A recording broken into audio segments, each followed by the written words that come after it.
puros, pacíficos e perseguidos. Ser pacífico seria arrumar problema? Puros, pacíficos e perseguidos. Ser pacífico é arrumar problema? Vamos ler então o texto do Evangelho. Você pode passar aí, Lucas, que fica melhor. Mateus capítulo 5, do verso 8 ao 16. Veja que coisa linda. Felizes os que têm coração puro, pois eles verão a Deus. Lembre-se que Jesus chegou ao monte, sentou-se na encosta e começou a ensinar seus discípulos. Felizes os que promovem a paz, pois serão chamados filhos de Deus. Felizes os perseguidos por causa da justiça, pois o reino dos céus lhes pertence.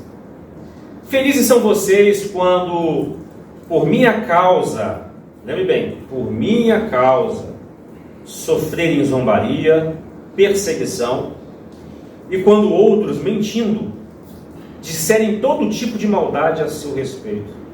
Alegrem-se e exultem. Exultem, no grego, é como se estivesse pulando de alegria. Pule de alegria quando, porque se você for perseguido, por ser pacífico, por ser puro de coração, e for perseguido por isso, alegre-se e pule de alegria, porque uma grande recompensa vai esperar vocês no céu.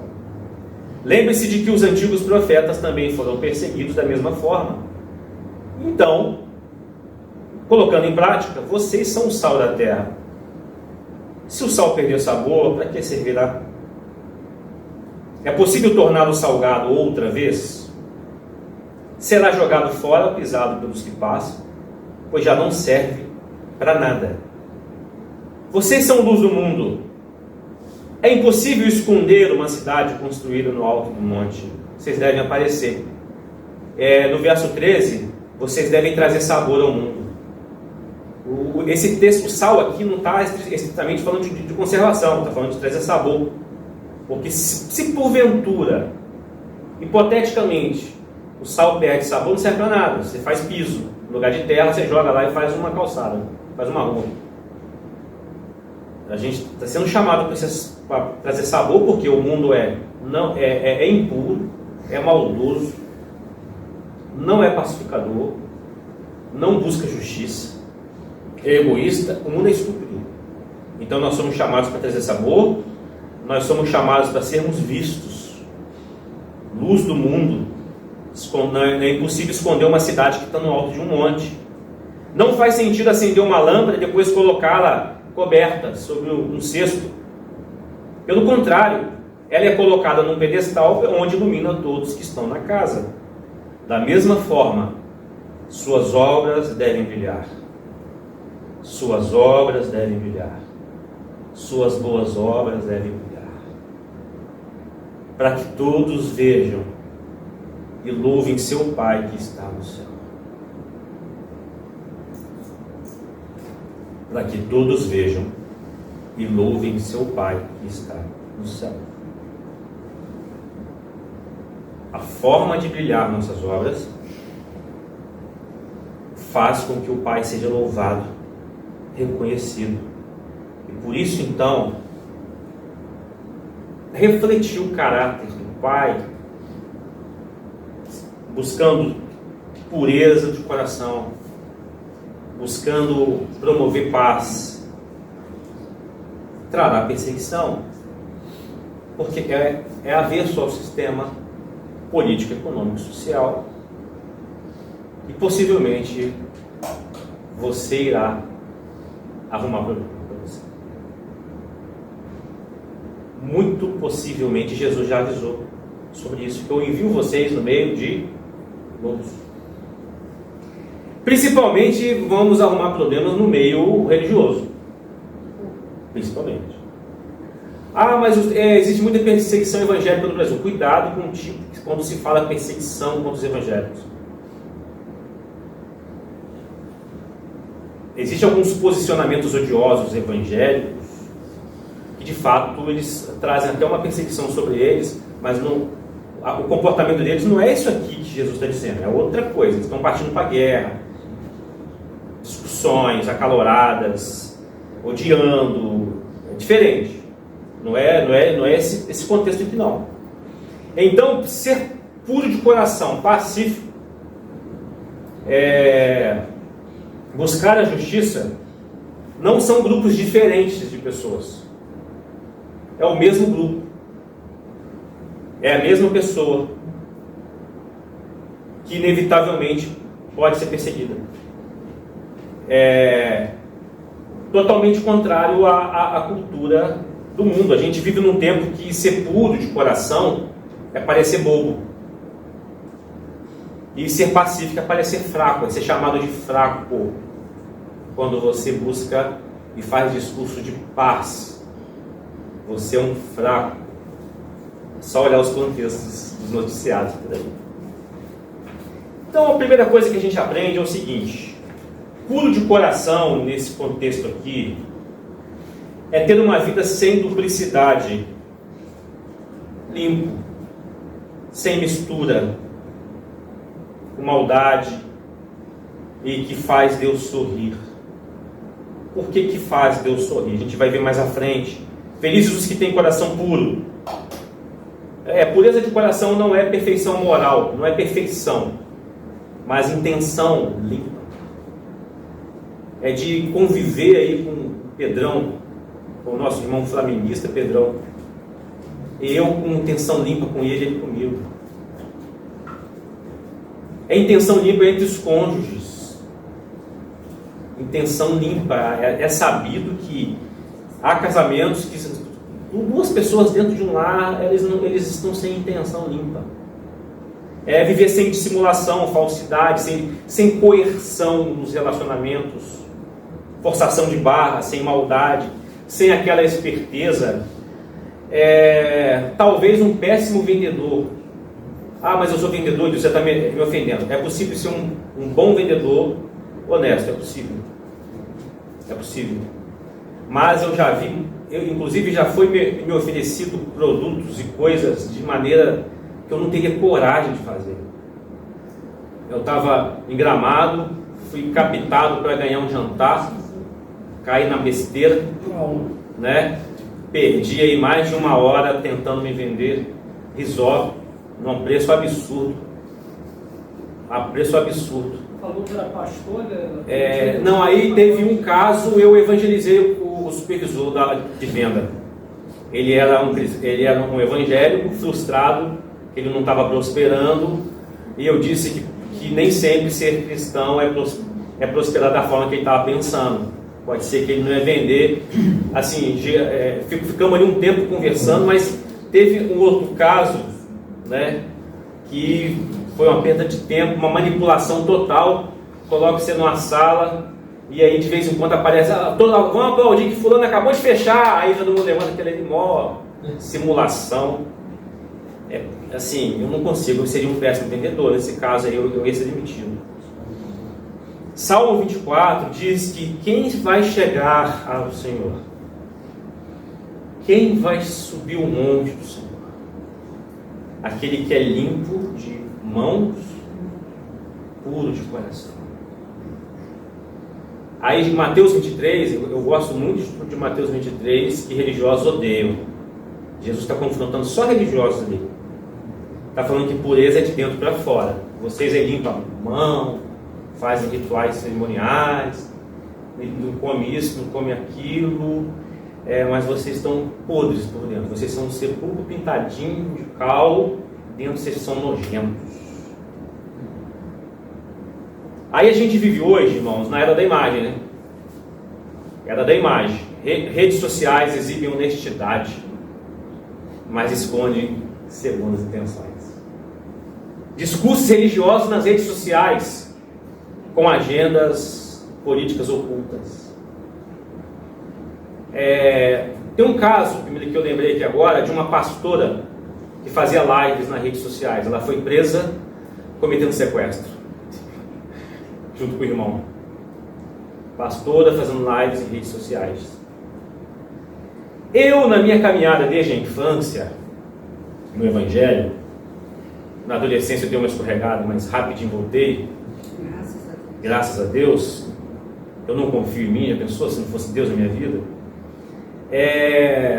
Eu já vi lideranças nos bastidores pensar de uma forma e na frente do povo falar outro discurso, inclusive chorar diante do povo. Eu olhava assim, meu Deus, esse cara é ateu. Acabou que semana passada falou isso e agora diante do povo só para manipular a turma. Eu falei, esse cara é ateu, não pode. Não pode. Existem discursos políticos com malignidade disfarçada. Existem relacionamentos conjugais, amizades, amigos, grupo de amigos que vivem enganos, traições, invejas e manipulações.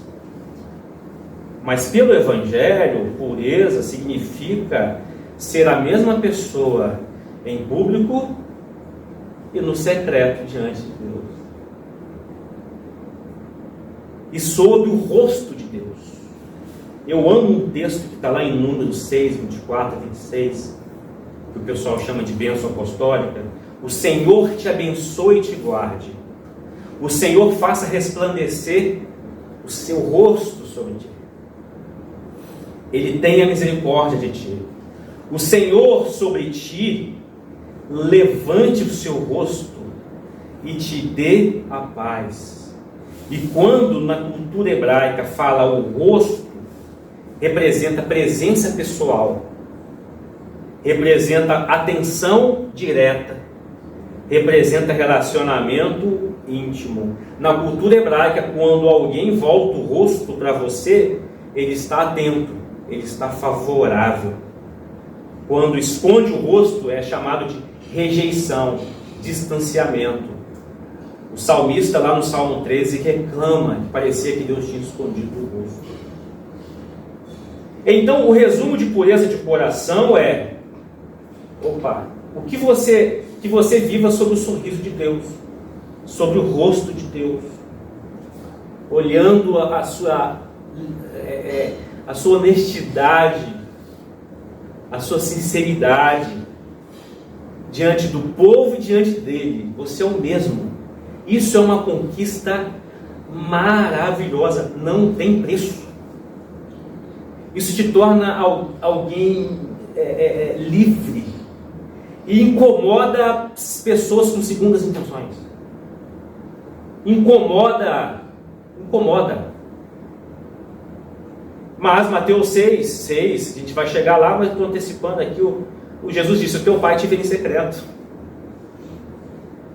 O teu pai te vê em secreto. Eu lembrei de um congresso que eu fiz quando eu era líder de jovem. O tema era: sorria, você está sendo filmado. Era Provérbios 15, né? Os olhos do Senhor estão em todos os lugares, contemplando os maus e bons. Então o coração limpo não se conhece em público, mas quando está sozinho também, em ambiente restrito. Então, irmãos, tenhamos diante de Deus um tempo sem plateia. Antes da gente agir, a gente deve perguntar: eu estou fazendo isso para Deus ou para aprovação? Para Deus ou para aprovação? Isso glorifica a Deus ou vai só me promover? É o ajudar alguém sem esperar reconhecimento. É o não usar a espiritualidade para ganhar influência. Absurdamente como que se usa espiritualidade para ganhar influência. É não manipular situações em nome de Deus. Assim, é nojento verificar que muita gente fala que Deus me falou. Eu estou sentindo de Deus para... E quando fala isso, ferrou, você não vai poder contestar. Se Deus falou, quem sou eu para dizer o contrário? E uma galera usa isso para manipular pessoas, ambientes. Pureza de coração é alegrar com o sucesso do seu amigo. Tem uma frase que quer conhecer um amigo? Esse amigo de verdade é aquele que alegra quando você tem sucesso. Sucesso do seu cônjuge, sucesso... Tem pais que não se alegram com o sucesso de filhos. Já viram experiências assim? Coisa louca. E também cortar aquilo que contamina o interior, né? Salmo 101, 3, eu não porei coisas más diante dos meus olhos. A gente deve fazer uma sondagem honesta dos conteúdos impuros, sejam vídeos, redes, conversas, que a gente se alimenta. Pornografia, ou é um alto índice de cristãos que consomem pornografia, é altíssimo. Lideranças que consomem pornografia é altíssimo. Cuidado com ambientes que enfraquecem sua fé, alguns hábitos que, no fundo, a gente percebe que entristece a Deus, mas a gente anula o sentimento, a influência do Espírito Santo sobre nós. Então, pureza de coração não é só resistir, é remover as fontes e formas de contaminação. Felizes são os puros de coração, pois eles verão a Deus. E como ver a Deus? Não significa você ver só olhos físicos, mas perceber Deus agindo na vida. O puro de coração, que tem a paz de que ele não é mal intencionado, eu tenho a convicção, o Evangelho mostra muito bem que ele pode ficar convicto que Deus vai direcionar a vida dele. É ter comunhão íntima com Deus, discernir a verdade e no futuro vê-lo face a face. Gente mal intencionada, impura de coração, não verão face a face para relacionar-se em plena paz com ele no futuro, a não ser pelo juízo. Segunda coisa que a gente aprende, não foi, Lucas? Pacificador é a identificação de filho que reflete o pai. Felizes os que promovem a paz, o verso 9, serão chamados filhos de Deus. Eu sou filho de Deus. Então observem uma galera que se fala assim, que se chama de filho, se identifica como filho de Deus, e para saber se é verdade, verificam se eles são pacificadores. Se não são, não são filhos de Deus. Mas é uma pessoa influente, são pessoas influentes da rede do meio evangélico. Não são filhos de Deus. E pacificador não só os que evitam conflito, mas intervém para a reconciliação.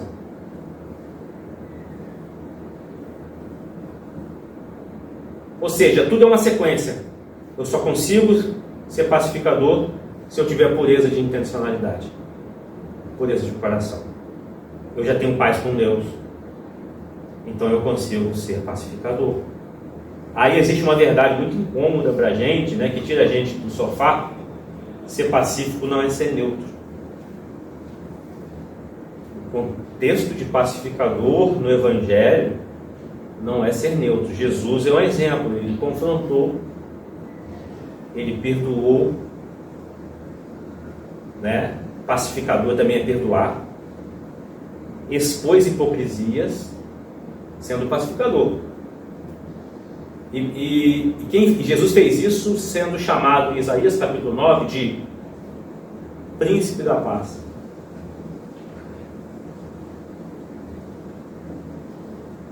Então o pacificador, ele atua, ele gasta energia, ele vê ambientes de guerra, de confronto, de ódio, e ele busca, ele gasta energia para promover a paz, não alimentação de ódio.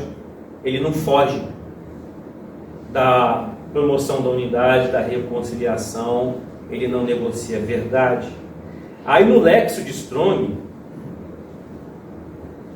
eu achei uma frase muito legal. O Lexio é como se fosse um dicionário, mas ele vai bem mais na raiz da palavra. Um pacificador declara corajosamente os termos de Deus, que tornam alguém completo. Eu achei muito legal. Então, assim, a verdadeira paz vem por meio dos termos de Deus.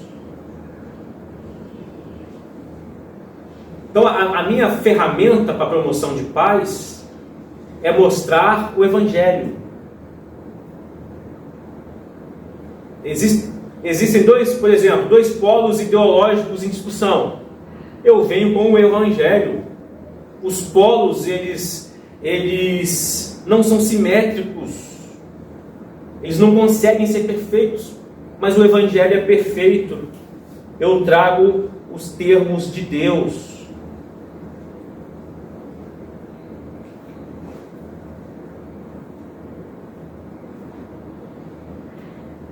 Aí existe a falsa paz, né? Esse é o grande problema. Falsa paz nas instituições religiosas, falsa paz social, falsa paz política quando faz as alianças, porque há objetivos envolvidos, objetivos egoístas envolvidos. E aí eu gosto muito de Maquiavel. Aquela obra O Príncipe de Maquiavel eu acho sensacional, que ela mostra a realidade de como funciona o mundo. É um cara, um sábio, um cientista político ensinando o príncipe de Florença, lá em 1600 e pouco, 1800 e pouco. Leiam Maquiavel, O Príncipe, a obra, é sensacional. Ele não fala de paz como valor moral, ele fala de estratégia de poder. Na obra dele, ele diz que o príncipe deve ser prudente, não deve cumprir promessas quando isso for contra seus interesses. Ou seja, é uma paz por conveniência, ou seja, governe com uma paz por conveniência. Ele fala que o governante ideal, ele tem que parecer ser pacífico, justo e confiável, mas se depender da necessidade, você deixa de ser. Senão você vai se dar mal. Então você tem que deixar, às vezes, de ser pacífico, justo e confiável. Você pode até parecer pacificador, em outras palavras, né? Enquanto você já prepara um conflito. Olha que interessante. Você dá cara de... demonstra ser um pacificador, preparando já um conflito para se manter no poder. Então, assim, na prática de Maquiavel, a paz pode ser uma estratégia de tempo para reorganizar forças, enfraquecer o inimigo, ganhar vantagem. É cálculo, não é reconciliação verdadeira. É um equilíbrio de interesses. Mas na mensagem de Jesus, paz é fruto de um coração transformado, que envolve verdade, reconciliação e justiça. Aí, para Maquiavel, a paz é a estratégia. Para Jesus, a paz é a identidade. Bem-aventurados, aprovados são, felizes são os que são pacificadores.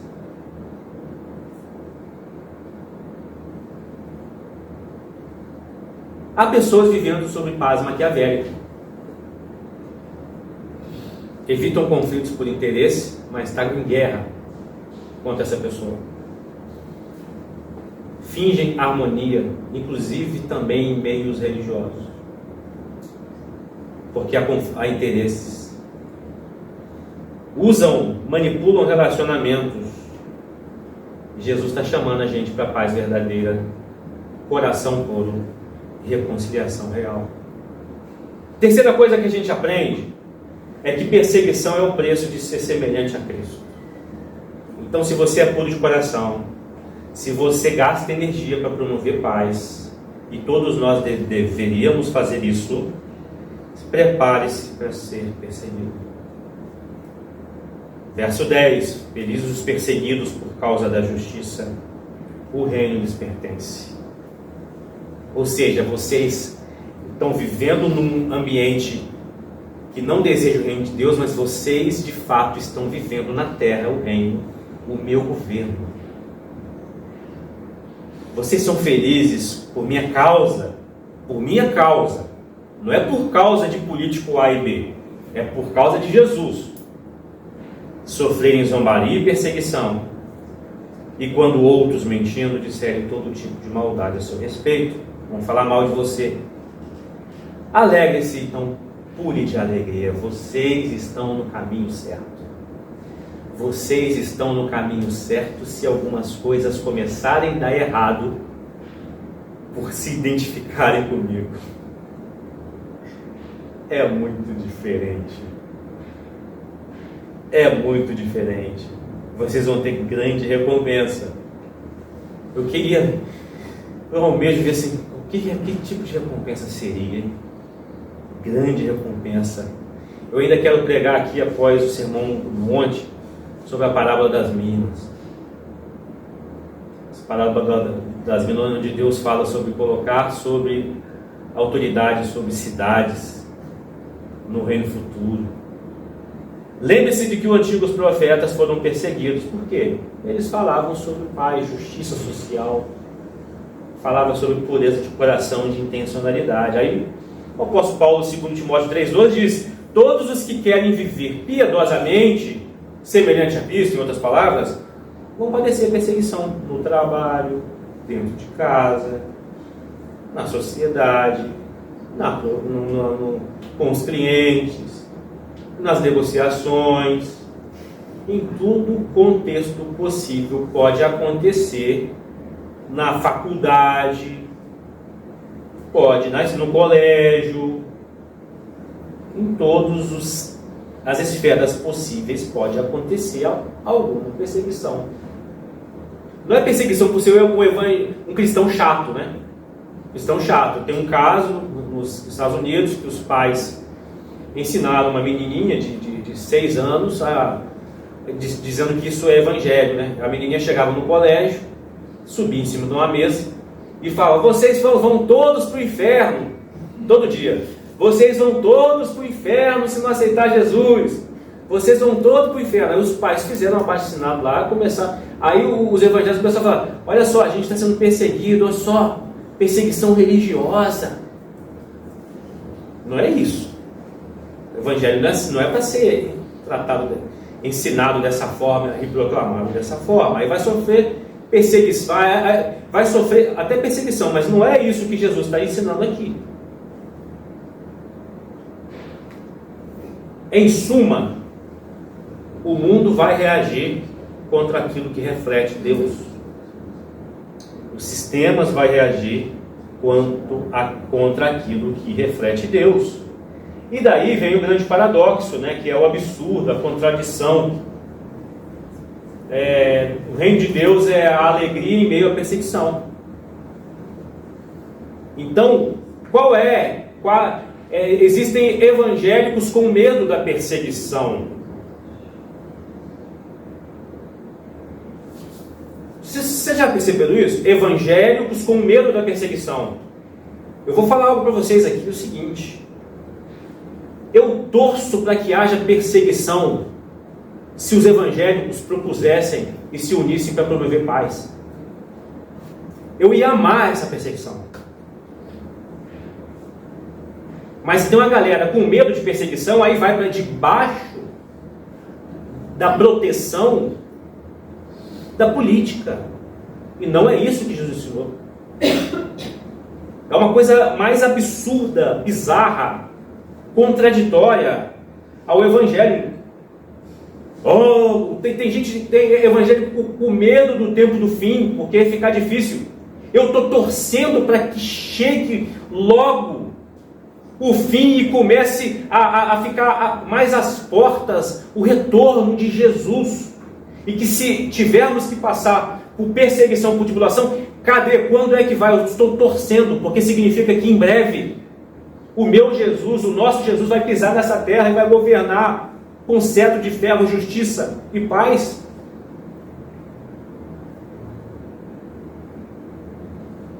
Quando você olha o contexto evangélico brasileiro, eles estão querendo adiar cada vez mais a volta de Jesus.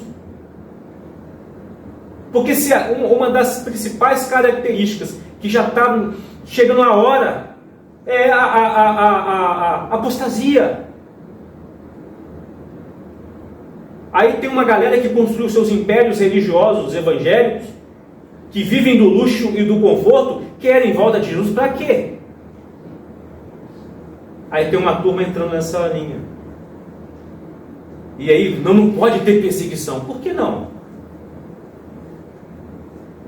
Desde que você promova a paz, a justiça, tenha pureza de coração, alegre-se com a perseguição. É isso que Jesus está ensinando. Está vendo que está tudo o contrário?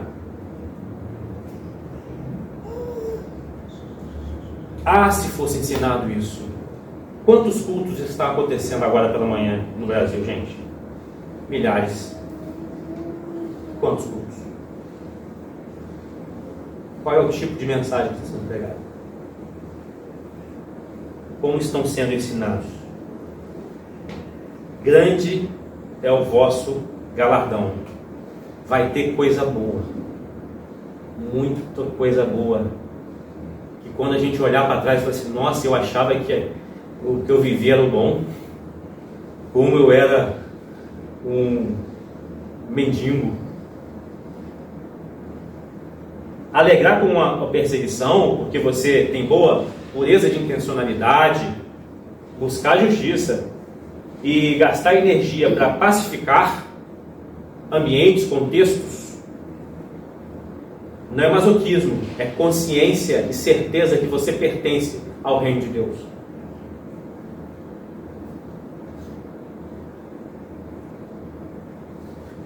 O mundo rejeita a pureza porque ama a corrupção. O mundo vai rejeitar a paz, vai falar até em paz, mas é uma falsa paz. O mundo rejeita a paz porque vive de conflito. O mundo rejeita a justiça porque prefere o pecado, prefere o orgulho, o egoísmo, a cobiça. Então, ser pacífico, sim, você vai arrumar problema. Você vai arrumar problema dentro de casa, sendo pacífico. É um problema certo. É um problema legal. É um problema que se você está se identificando com Cristo. Aí, para finalizar, o tempo marcado por polarização política no mundo. Guerras ideológicas. Teremos uma eleição esse ano. Tempo marcado por conflitos religiosos. Discurso de ódio travestido de justiça. Dissimulação social, vida de aparência, sucesso a qualquer custo, cobiça, engano, inveja, discursos políticos de paz, prosperidade, segurança. Você, como cristão, não foi chamado para amplificar isso.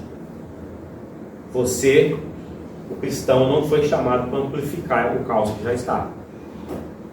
E eu vejo um absurdo, uma turma que se identifica como cristão amplificando mais o caos.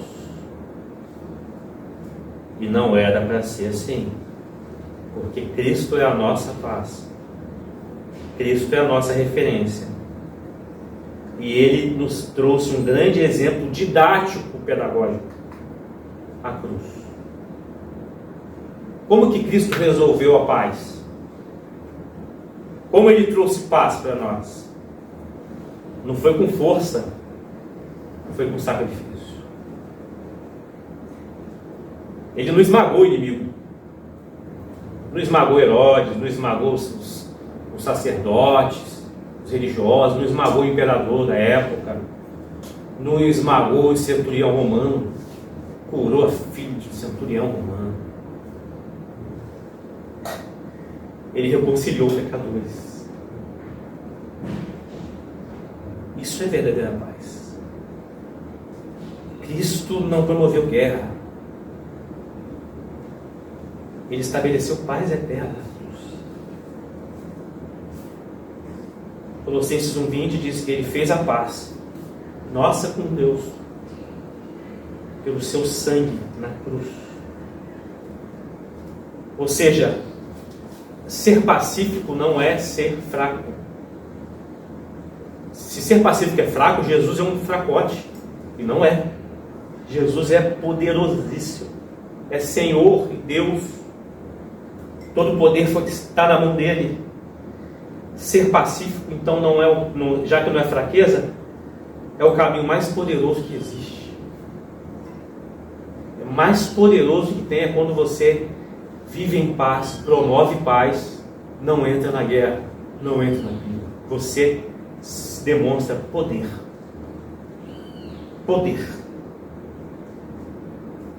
Eu lembro que no casamento da Ellen e do Lucas, tive o privilégio de fazer,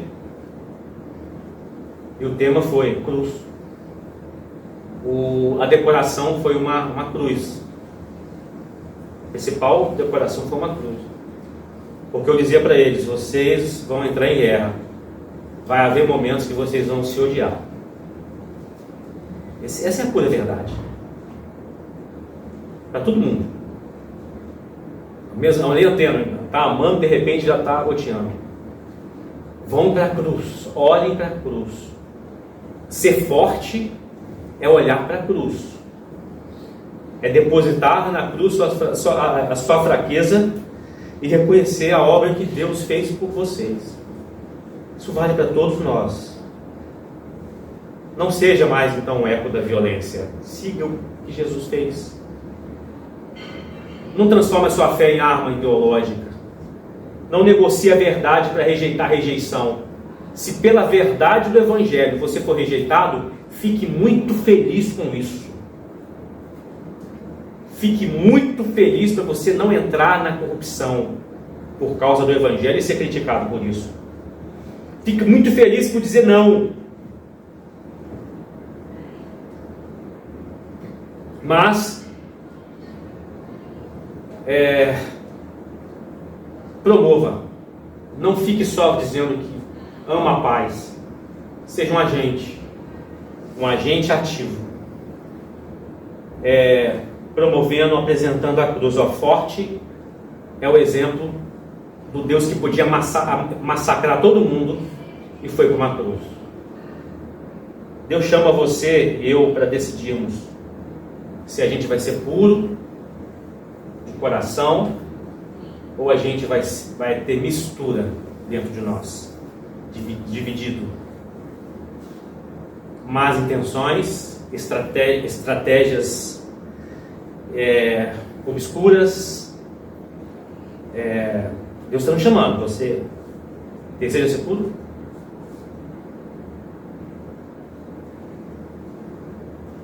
Deus está nos chamando para ser um pacificador, não incendiário. Mais uma vez, eu já falei aqui, eu tenho medo de evangelho. Preciso conhecer primeiro para depois saber se ele não é um incendiário, porque uma porção de culto que está acontecendo agora está ensinando uma turma a ser incendiário. E se você for perseguido, vai permanecer firme?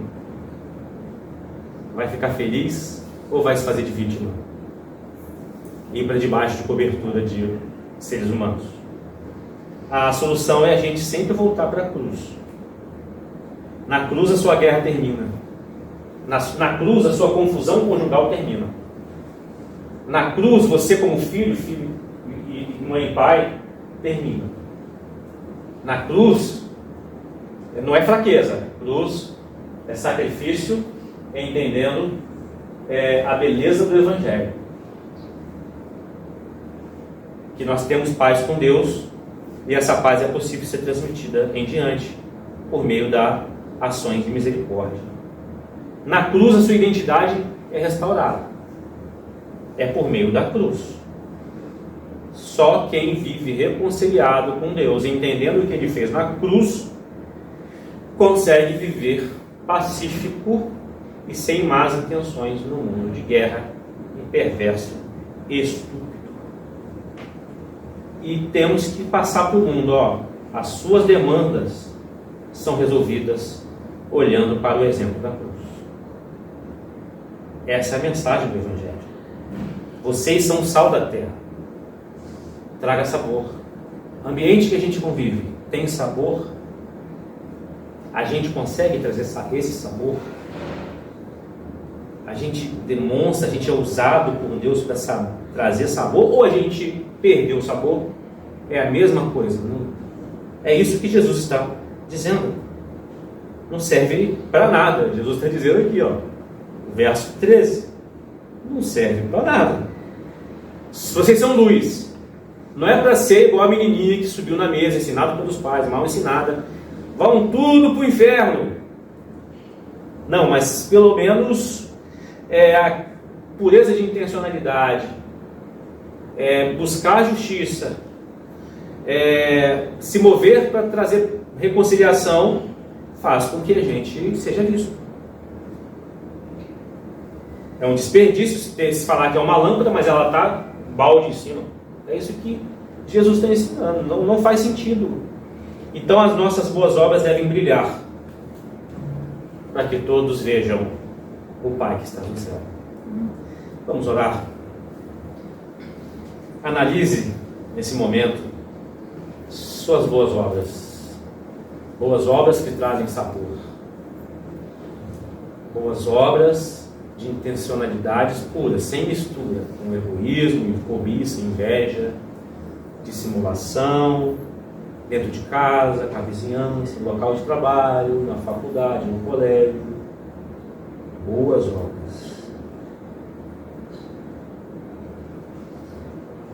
Analise se Deus está sorrindo quando Ele te vê no secreto e te vê em público. Deus está sorrindo. Vamos orar.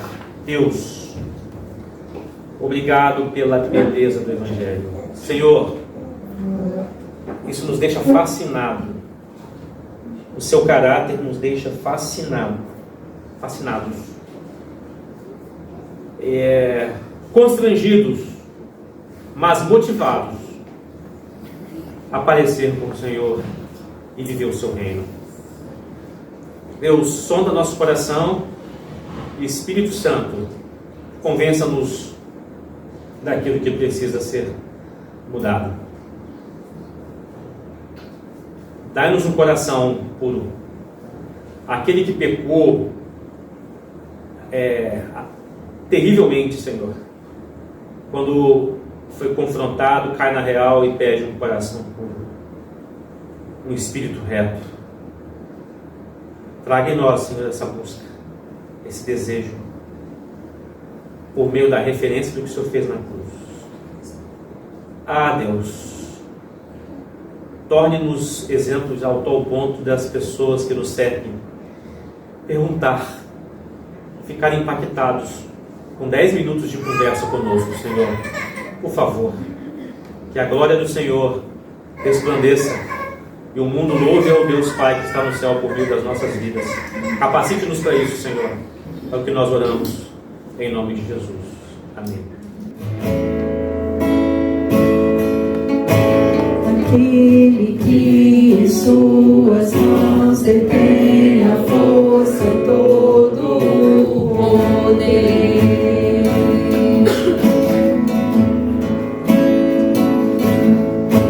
Aquele que promete a vida eterna a todo que nele crê.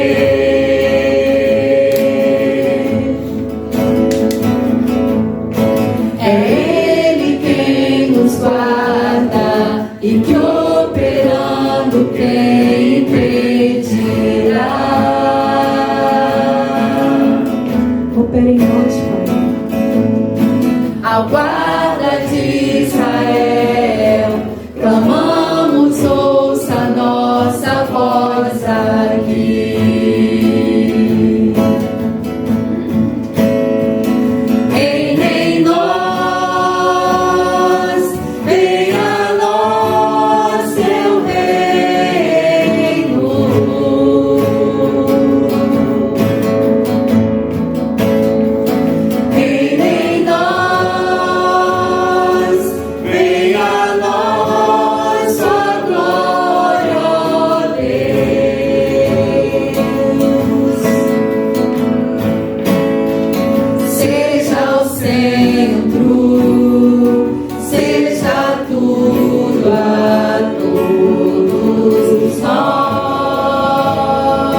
sempre.